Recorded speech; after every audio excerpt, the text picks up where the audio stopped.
In my presidential losers video, I limited myself to one sentence for each candidate because I didn't want to make a 3-hour video. But I want to talk a little bit more about Horace Greeley, who lost the 1872 election to Ulysses S. Grant. If only because this description of him is too good to pass up. Tall, skinny, angular. Neither his head, torso, nor limbs seemed to bear much relation to each other, as though all had been sired by different parents and stuck together with mucilage. His head was as round as the baseball he feared, with a bulging forehead. His skin was a dead, though not unhealthy white. His hair was colorless, his pale blue eyes almost expressionless. He wore his long hair around his face and under his chin until the advancing years had enabled him to achieve neck whiskers. Horace Greeley, born in 1811, grew up poor and became a journalist. Later on, Grant's supporters would call him a self-made man who worships his creator. He founded the newspaper The New York Tribune, which supported the Whig Party and Henry Clay, and later the Republican Party, which Greeley helped found. He was an abolitionist and partly responsible for Lincoln being the Republican nominee in 1860. Some people call the 19th century Republican Party a progressive party, and while that's an over-exaggeration, it had a progressive wing and Horace Greeley was part of it.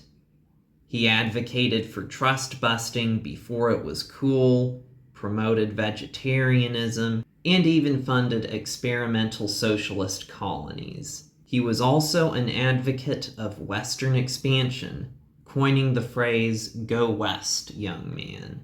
He wasn't afraid to go against popular opinion. He helped bail former Confederate President Jefferson Davis out of jail, for which people in the North threatened to hang him. Greeley was a Republican, but he wasn't a big fan of Republican President Ulysses S. Grant, seeing him as corrupt and incompetent. He and a bunch of other Republicans broke away from the GOP and formed the Liberal Republican Party to oppose Grant's re-election. And Greeley became their candidate for president in 1872.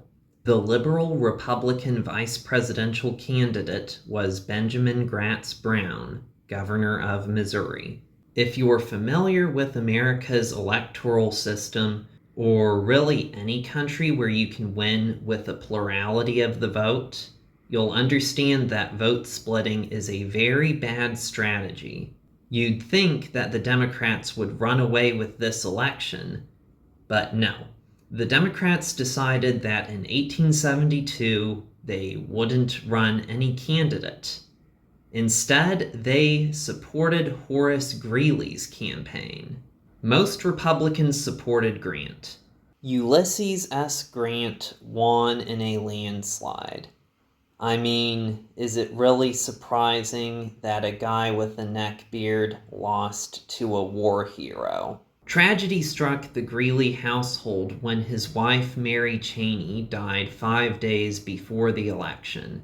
Horace died not long after, in between the election and the meeting of the Electoral College. His Electoral College votes went to 4 different people. 3 electors from Georgia decided to vote for Greeley even though he was dead. Of course, none of this had any effect on the outcome because Ulysses S. Grant had way more electoral votes than he needed to win. But if Greeley had won, obviously this would have been a major crisis. In conclusion, Horace Greeley was much more suited to influencing public opinion through the media than winning elections.